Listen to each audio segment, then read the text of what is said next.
right, you guys, this is the Bourbon Bum Matt Turk, and we are back at Sockdologer. So excited to be here. Today's guest is David Deering. Got it. David Deering has helped me through many, many adventures, but first I want to just introduce him, and then second, I want to get right into, tell me about, because I've seen every phase of your business entrepreneurship. Tell me about how your first entrepreneur, level, all the way up to where you are today. Tell me all about it. I'm not going to do that.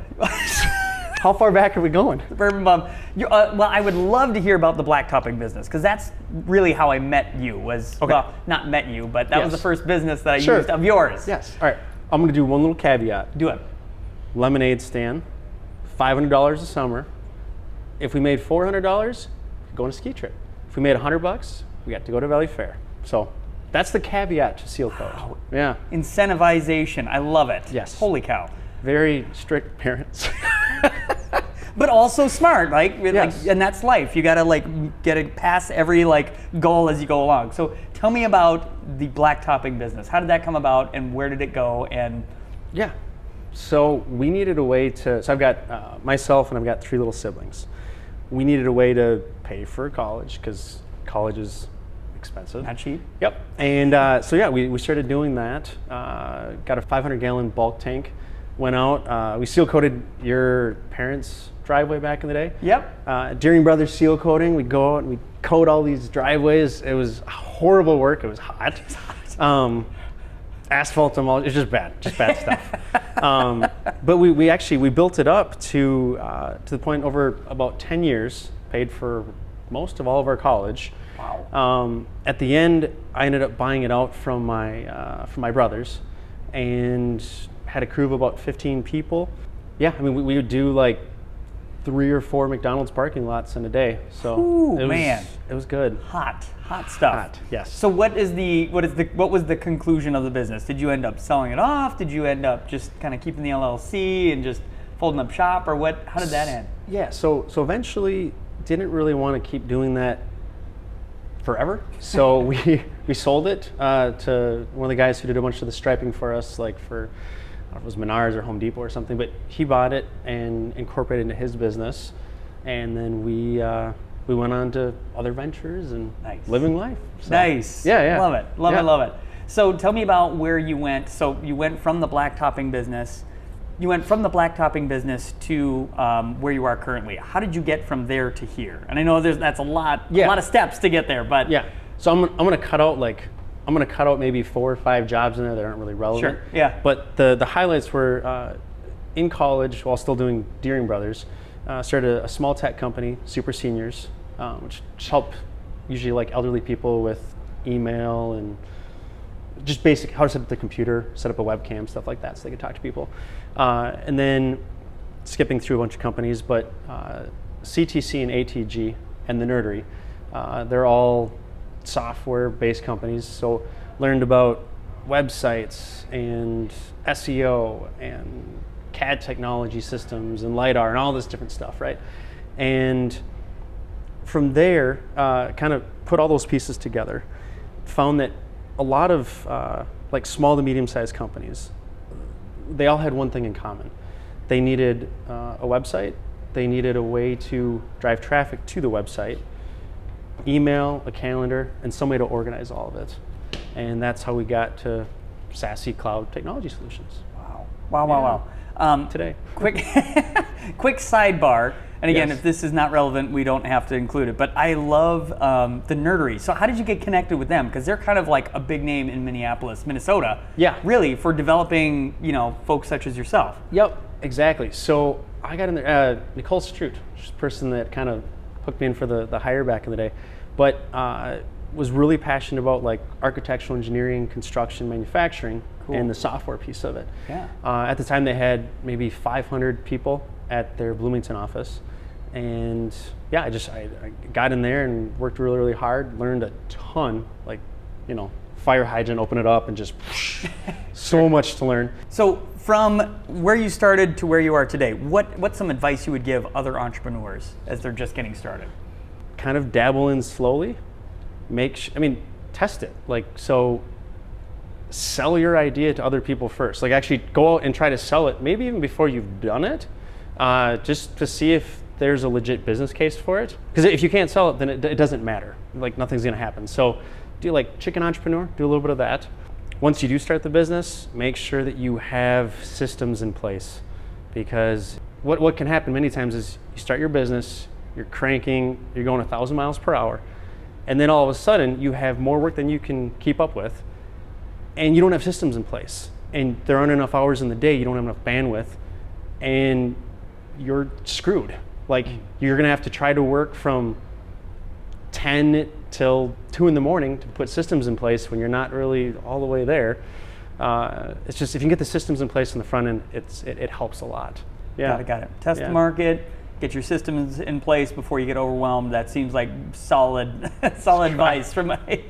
So what have you taken and what are you utilizing now? What are you doing now currently? Tell me about Sassy Cloud. Sure. So basically, like, we start with most clients who either need a new website or they need a refresh.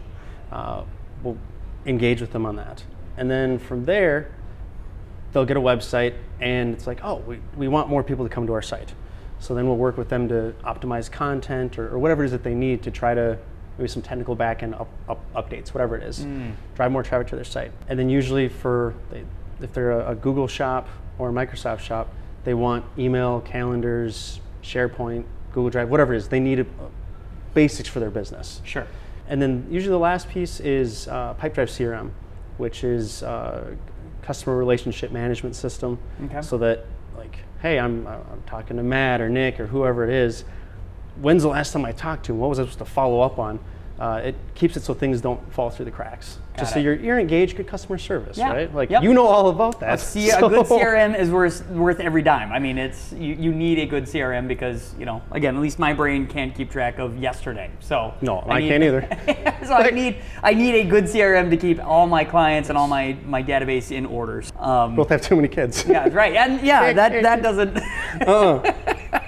That doesn't help matters, having children. For myself, I've seen you help my wife kind of build her website, kind of improve upon that. Yep. You've helped some friends of mine, Ryan, Regina. So what would you say is like your biggest challenge in your position? Like walking into a company and, they're just basically handing you the keys. What is some of the challenges that you face kind of doing that? The biggest piece is probably just education. You can, like on a spectrum 1 to 10, you can come in and work with someone who they don't know how to set up their email, or someone who's like, why are we here? You are an IT wizard. Like, why do you want us here? Yeah. And then trying to figure out where they kind of are on that spectrum, and then how we cater our message to them, and just giving education, because you want to keep everything as simple as possible, but also give them all the information to make their best decision. Just like you with houses. Like you want them to be educated because it's a win-win for both people. Yep. Educate your clients so they can make the best decision possible, and you're there to guide them. I resonate with that completely. Yes. I resonate with that completely. So let's see, we're on to phase 3 then. So I want to pause on you a second. Pause on me? Yeah, no one cares about me. I'm really curious. So like when I'm kind of like vetting working with a client, right? I'm trying to understand their tech stack, what they like, what they don't, like where are their flat spots, and how can I both help them out. Yep. When you're going out and you're meeting with a potential person that wants to buy or sell a house, but what are things that come up where they're like, Matt, I'm leaning on you, help me with this. Like where do you see that most often? That's usually in the negotiating phase, right? So, and what's nice is that one thing I actually really like doing, truthfully, is educating my clients. So, hey guys, this is the market, this is the price, this is what we do. So it gets to a point where they take this education and they go, okay, I think we're ready to do something. How do we negotiate, right? And that's kind of where they lean on me to kind of, hey, this is now your expertise. How do we win this thing, right? And there's all kinds of ways that you can educate your client on winning, and all sorts of different flavors and contexts you can add to make a winning offer, put something together. That's probably my biggest, challenge and help is, okay guys, yes, this is great. Yes, this is the market, and here's what I would do if I were in your position. Yeah. So that's the best way that I can kind of help my clients, if that answers your question, is the negotiating. Since I'm interviewing you. So give me back my talking sticks. Right? All right, man. so last but not least, I do want to talk a little bit about your experiences with real estate, because I know for a fact we were neighbors at one point, We were? so to speak. We were? I had a rental in downtown Orange, on Orange Street, downtown Waconia. Yep. We were getting our house built, and you were on your way, and you were either getting a house built or you had one bought. I cannot remember because it's my brain. I think we had one bought. You had one bought, Yeah, okay. we purchased, yeah. And you had that beautiful like front porch, that Yeah. beautiful concrete Yeah. front porch, and so tell me about your experiences with real estate. Is there any interesting stories with? I've had some weird situations come up, yeah. Okay, for the audience, we did not prep this. I just told him I was going to ask him this question. I have no idea what he's about to say next, so I'm very interested to hear. It's not that interesting. All All right, so first house we ever bought. Yep. Right. We paid like 150 grand. It was a duplex, downtown Waconia. Right. Is it the white one? Maybe. Yes, it was. Allegedly. It was the white one. It was built like 1918, right? Yep. So we found out actually, like we're looking through these papers. We're like, it doesn't say 1918. What is this? It was moved like from a neighboring community or whatever by horses, dropped in Waconia, right? This old white farmhouse. And when we bought it, the only thing I didn't like was like, stupid house. The thing leans a little bit, right? I'm like, well, I'll talk to someone. We'll shore it up a little bit. Like, Yeah. it'll all work out. So I was like, Menards or Home Depot, like, look at these things to ramp up the basement. I go and I look upstairs. I kid you not, every one of these freaking doors has been cut at an angle. And so I'm like, oh, wait a minute. If I shore this Willy house Wonka. up, none of the doors will open or close. Like, we're stuck. And so we sold the house and moved to another house. But it All doors are crooked. Boom. What, like cash flow? Like, we bought it for 150. Yeah. Like, do the math. It was a great little first house. Did you live on the bottom level or the top level? Because I have been in this unit that you speak of. We lived on the bottom. on the main bottom. floor. Okay. Yeah. Nice. That is. So- I think that's the better of the halves. If Yeah. I had to. Yep. It was pretty sweet. I mean, it was Nice. great first house, and like to Yeah. kind of like just, get into understanding housing and rentals and stuff. Yeah. Like I would, on back on the entrepreneur thing for a second. Yeah.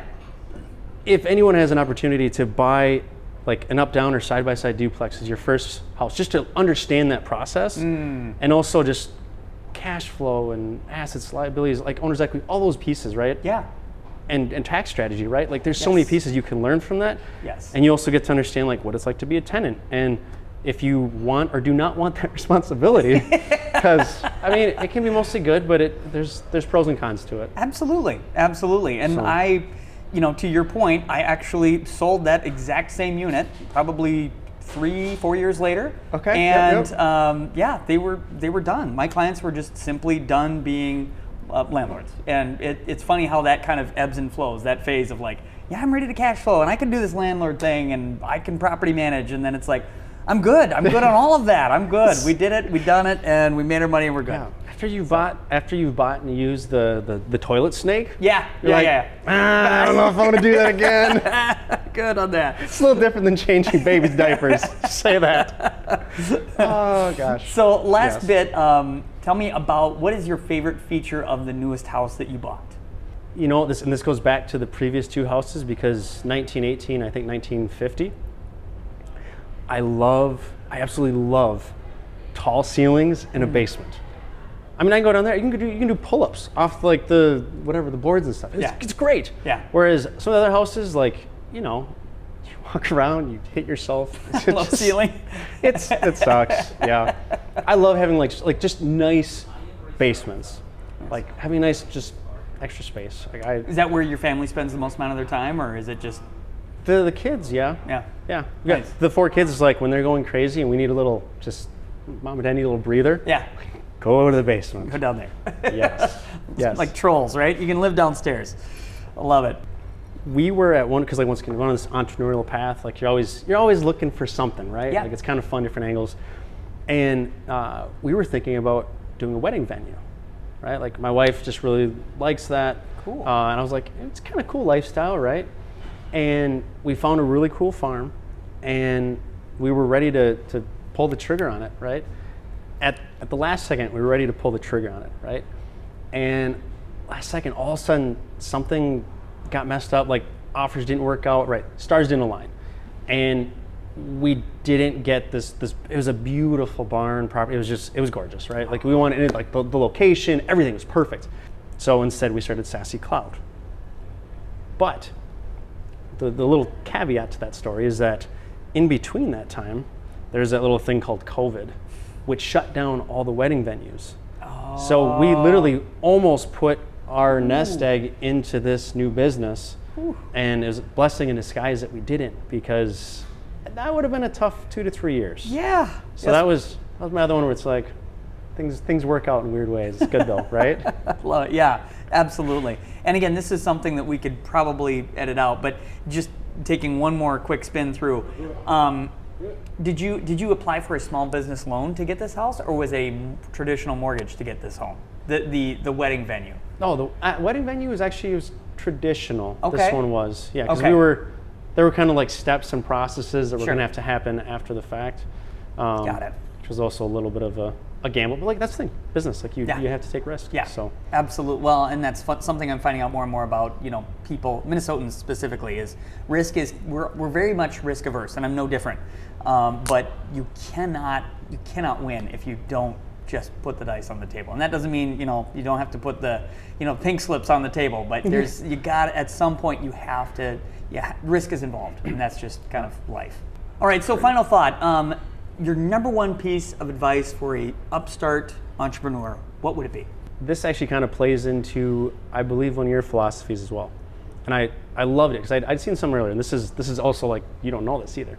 Something, I don't know if you wrote it or email or whatever, but it's just kind of like when you're working with people, right? Whether they want it or not, it's kind of like you're a friend or you're a family, right? That's the way you kind of envision that relationship. So I have a really similar thing that I do. Like whenever I'm calling someone or emailing them or just any type of business interaction, like I'll just pause for a sec and I'll think like, okay, best friend, Johnny Caldner. If I'm gonna reach out to Johnny right now, like how is this conversation gonna go? Like how am I, and I'm just it's like you're shooting the shit. You're with one of your good buddies, one of your good friends, right? Yep. And that's how I'm gonna be. You're 100% authentic, and like, that's what people want. Yeah. Like you just be you and treat someone just like it's your best friend. And if you do that, like everything else just works. Yeah. So. Yeah.